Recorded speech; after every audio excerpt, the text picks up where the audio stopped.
Alright, 97.7 Outlaw Radio FM listeners, it is interview time. It is 8:30 p.m. on the east to 5:30 p.m. on the west, and we got the one, the only, the ever so talented Priest, the Nomad. But Priest, I know you're a very, very busy individual, so I'm going to jump right into this, but I have to ask you, what made you decide to get into the music industry initially?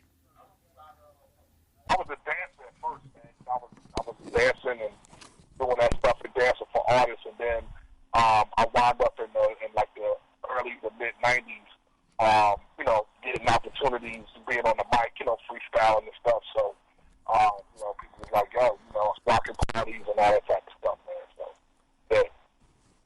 Hey man, you can't go wrong with that, you know what I mean? It sounded like one hell of a great time back in the day. Oh yeah, man. It was, the '90s was something, man. I think it was everywhere, and definitely in this area, man, it was crazy. We had this art scene in this whole corridor called the U Street corridor, and a lot of people that come to the area to go to school, like Howard University or American or Maryland or whatever, everybody find out about DC on the art scene through that corridor, like a strip of clubs, and stuff like that, and bars and restaurants, and so that's kind of where our art scene really developed and I was part of an organization called the Freestyle Union back in the day, founded by a sister that went to Howard named Tony Blackman. She's up in New York now and stuff, doing her thing. But that U Street corridor, man, put out a lot of folks. I mean, not just hip hop cats, but like my man Tyler House Coates, who's a crazy, writer, Chad Bozeman, rest in peace. All of those cats came, from our scene. You know what I'm saying? And me and Chad was in a place, hip hop theater piece together. So, it's all connected. You know what I'm saying? So, yeah, it's crazy. Hey man, most definitely. And the one thing I do have to ask as well, because we were speaking briefly before we got live here about ADST Media, I have to ask you, how did yourself and ADST Media initially get connected there? He's a cast in the area, man, and I started him doing some work with my other man, Let the Dirt Say Man, aka Dirty Church. He was doing some work with him and Nonchalant, and some older heads, classic group Question Mark Asylum from the area. So I seen him doing a little work, and before I started releasing singles from my current album, the Manhood Project.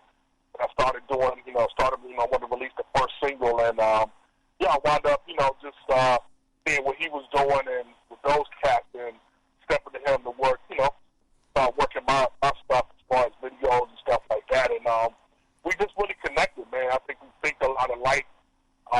So, I know he don't mess with a ton of artists. I think he's very selective now. The artists, I know, I think we have my man Uptown XO here. Before he's on the album, different cats. I think, Night Train, I think you got him coming up too. So it's like, a number of cats in the area that are doing their thing, and we just connected, man. We just, once we click, we just like minds, man. That's all. So, plus I'm an engineer, so I do, I'm doing a lot of his mix work too as an engineer. In fact, the joint that's about to come out, that he has with me, Sam Dirty Church and my man Killer Cow from Rare Essence, Good Lord too. I mixed that joint. That joint's about to come out. It's crazy. And I remember back in the day, I don't know if you still go under this alias, but I know your engineering and production work, I believe, is under the name Larry Ware, if I'm actually correct. Yeah, Larry Priest Ware. That was my engineer moniker. So, because everybody called me Priest. I mean, I had Priest even before I was rhyming. You know what I'm saying? As a nickname. So the whole rhyme name is Priest the Nomad. But as far as when I start my engineer moniker, I say Larry Priest Ware. In fact, that's my Facebook page and everything. So, yeah, man, I think, when I stepped back, because I was rhyming a lot, doing stuff in the mid-'90s, late '90s, a whole lot of work. And then, early 2000s is kind of where I stepped back, maybe like early to mid, I put an album out called Mr. Move Something in '05. And then I stepped back from rhyming to just engineer. So I was working with a lot of cats in a major label studio down here this way in Maryland. Guys like Ludacris and Drew Hill and R&B hip hop dudes and gospel dudes, you know, and Raheem Devon. You know, just working with a lot of folks as an engineer. And then, you know, I decided, you know, to release some more stuff as an artist, you know what I'm saying? So. And also, I noticed as well that you were actually one of the very first indie artists from Washington, D.C. to actually press up and release 12-inch vinyl singles and receive mix show radio airplay without being signed to a major record label. I have to ask you, how did you manage to make that happen for yourself? And of course, if you remember, what was the first mix show to actually spin your music? Well, here's the deal. Like, I was on the club scene real hard, like I said, as a dancer, right? So I knew all the DJs. You know what I'm saying? So shout out, you know, a lot of cats that are really known as DJs down here now. My man DJ Trini, CeeLo, a whole bunch of cats that are like well known from the area. And so being in the clubs and stuff, and having that relationship, those are the cats that started having me rock.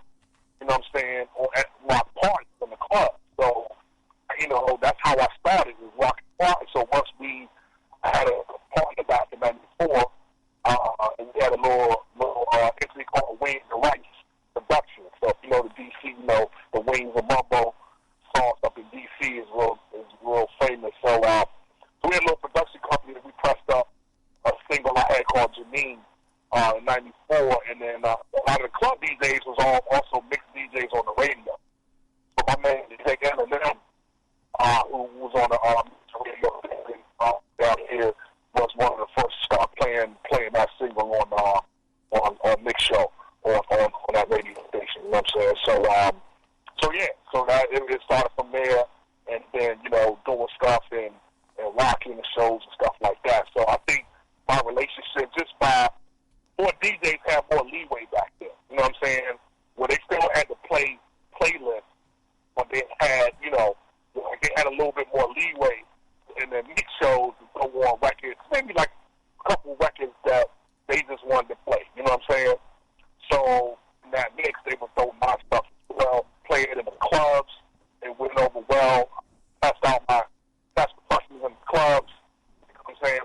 Back then, so you know, I just had a love for DJs. So that's kind of how that happened. And also, in 1994, you actually dropped the single Endless Search on 12-inch Productions. I have to ask you, it was only for promotional use only, but why wasn't the vinyl ever released to the general public, if you don't mind me asking? Well, that was the B-side of Janine, the Endless Search joint. So that was the one I was just telling you about. So that joint, what we did, we pressed up a number of copies for like record pools and stuff like that. And we had a greater plan when we started doing more stuff. And what happened was we had our relationship kind of broke up, and then I got with an indie group called Black Horse Recordings, and they had like a little distribution deal. And then so they re-released the single, Janine in '97, with another B-side called Realism. You know what I'm saying? So the Endless Search joint, that was kind of like we had plans, so it only really came out on a like kind of white label type of thing. So we didn't really get to manifest. You know, we young, we don't know what we doing, dog. You know what I'm saying? Hey man, most definitely. And the one record I have to ask you about is the record where I actually first discovered you. In 1998, you actually dropped your record titled Travels Under Black Horse. I have to ask you, what was the story behind that amazing record? And of course, if you don't want me to ask, what's the story and inspiration behind that? Oh yeah, that EP, The Travels, was my first EP, and I had a couple of vinyl releases off that, like Back in the World, that was off of there, and yeah, man, that was just that was when I was still in the Freestyle Union, so I had a lot of my cats like Storm Unpredictable, my man called Kyra, Sub Z, yeah, we were kind of like in that Freestyle Union mix back then. So that's kind of how the record came together, man. You know, we was doing ciphers and my man Kokai did a lot of the beats. Another DJ, Paul Howard, down here did some stuff, and some guy named Wiz and stuff. So Yeah, so it was just that whole energy was just the time where we was at 90, 97, 98 was that time, man. So it was love. And then right after that, I did a single with my man Danger Marcelani B from the Super Friends, the Meet Me by the Bar joint. So right after that, the 99. So yeah, it was a good time. And I do also want to say my apologies. I should have actually asked that question a little more clearly, because when I meant Travels Under Black Horse, I also have Black Horse Recordings on there. So I should have stated Black Horse Recordings. So my apologies on the confusion there. That's all good. Yeah, it was more like a joint venture. We did the single, and then I wound up, even though we still had a joint thing. I mostly worked. We kind of ended that whole situation right after the EP. So, because they had certain things they had the criteria that they had to meet that they couldn't meet. So, my thing is, I only do partnerships. You know what I'm saying?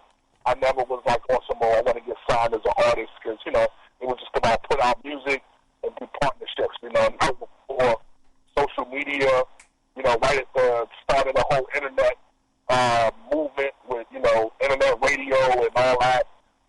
We was at the forefront of that, you know what I'm saying? We were being up in New York, 88 Hip Hop. We used to go up there and battle dudes and everything like that. So, yeah, so we was always on the indie end when it wasn't the thing to do. Hey man, sometimes it's best to be indie and then actually catch a record deal, because unfortunately, it sounds terrible to say, man. Like, a lot of those labels would really steal your royalties and steal your work. So being independent sometimes is just the best route to go. Yeah, it don't even make sense now. I mean, it's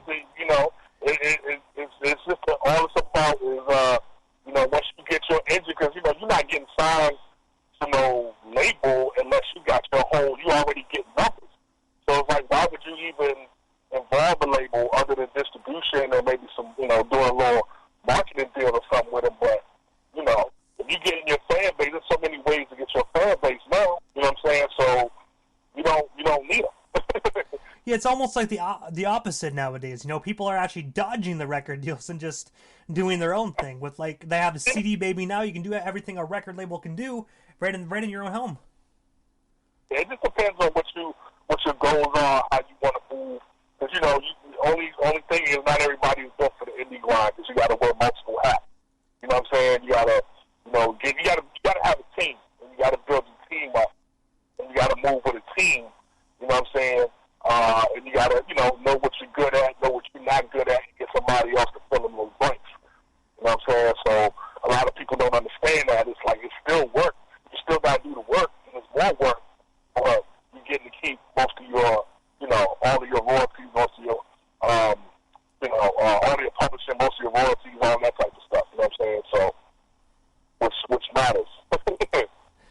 And also, jumping ahead in the timeline here a little bit there, Nomad, but in December 16th of 2019, you actually dropped the album titled The Manhood Project.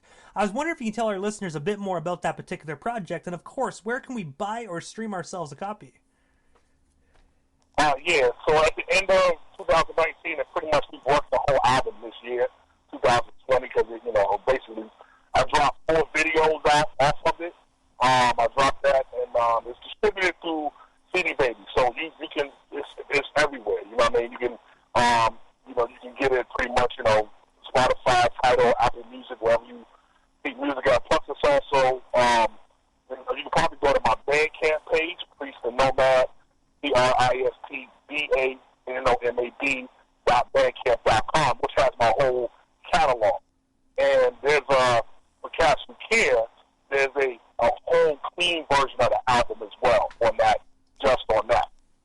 So you can get the regular version, dirty, uncensored, or you can get the clean version. So the Manhood Project, man, it just came about, it's like more of a celebration and a journey, like kind of telling the story of my journey growing up from a black boy to a black man in this country, in America, man, and especially in my area in the Washington, D.C., PG County, Maryland area of politics. We're the capital of politics for the country, man. So it's unique here. You know what I'm saying? And having to grow up in this area under that lens was very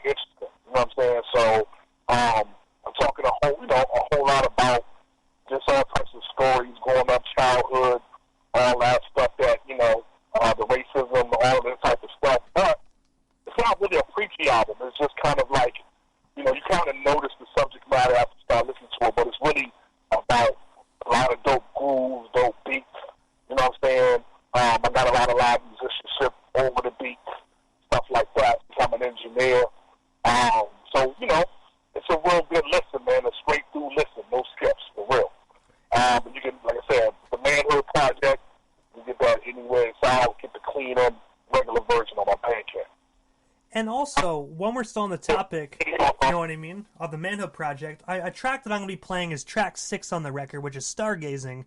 But I was wondering if you can tell our listeners like a little bit more about the song. That way when they hear it, they can wrap their head around the meaning just a little bit more. Stargazer? Stargazer, yeah. Yeah. So the concept of stargazing came because, you know, I'm a big dude, man. I'm 6'4", like 280. You know what I mean?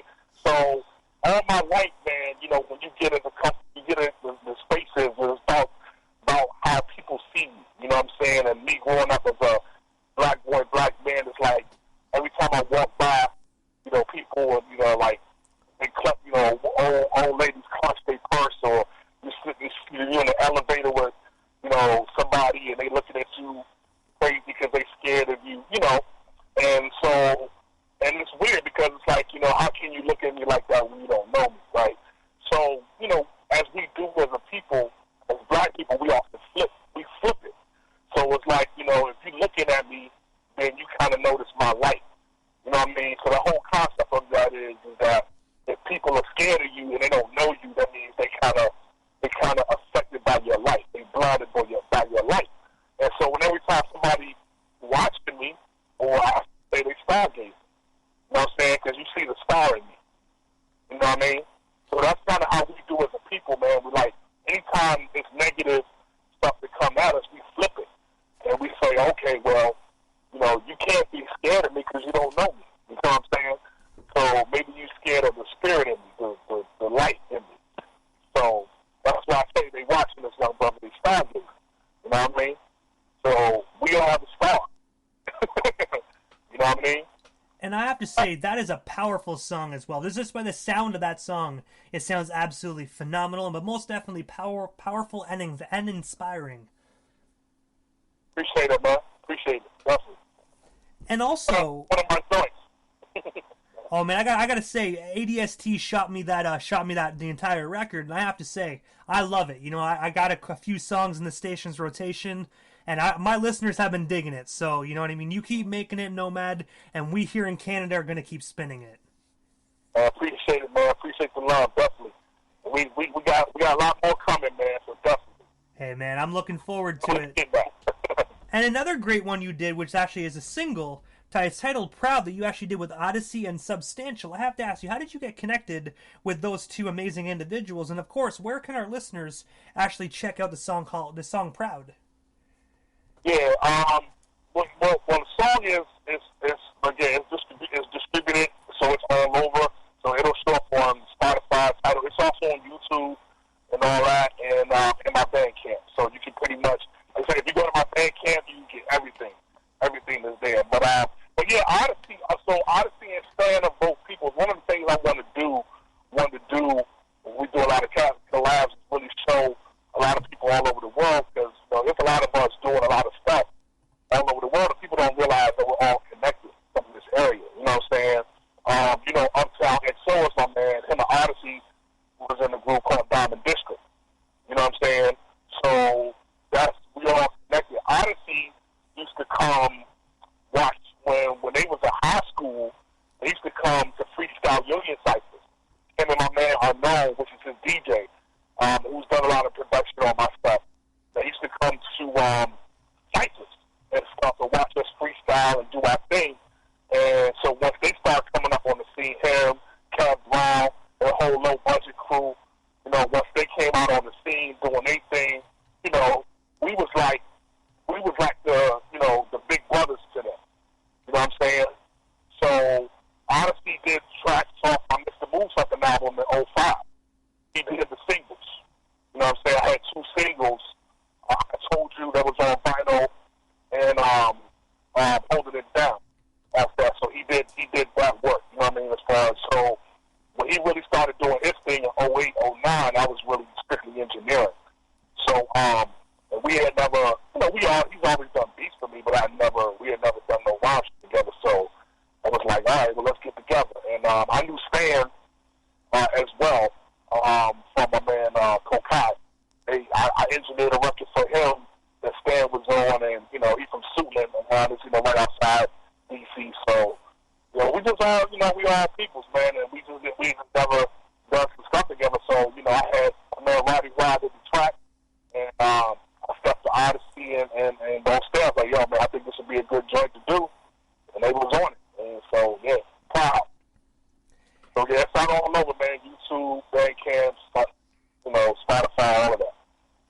And one of the last questions I have for you this evening there, Priest, is you are known as one of the independent hip-hop pioneers in Washington, D.C., but I have to ask you, how does it feel to know that you are one of the innovators of hip-hop in your city?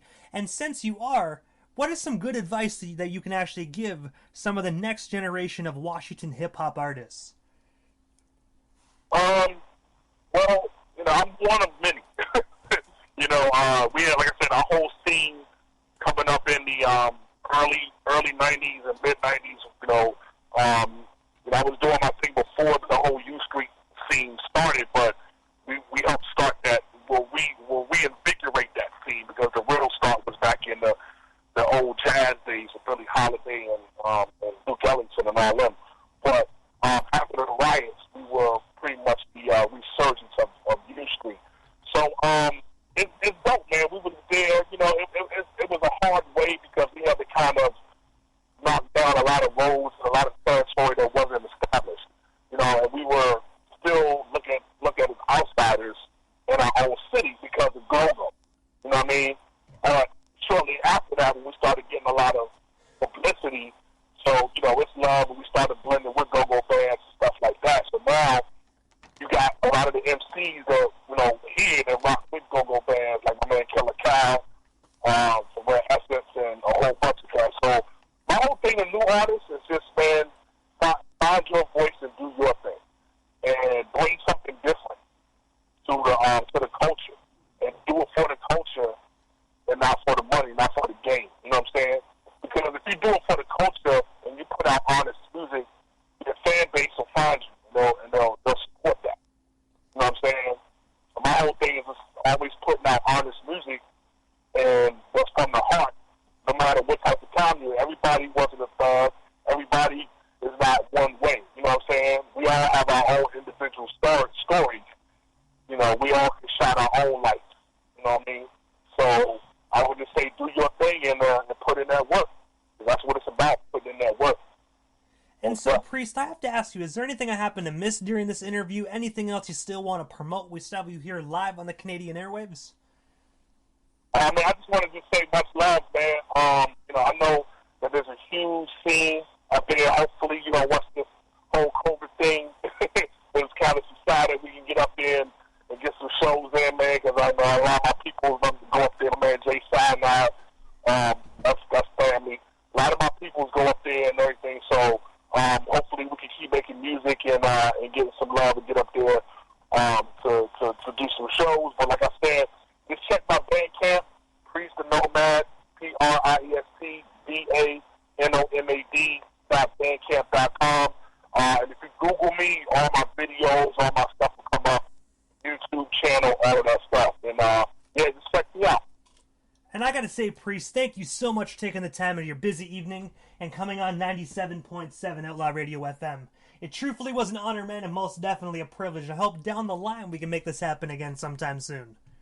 Absolutely, man. I appreciate y'all having me, man. Hey, man, you're most certainly welcome. Have yourself a wonderful night, and most definitely stay safe out there out in Washington. Yes, sir. Yes, sir. Peace.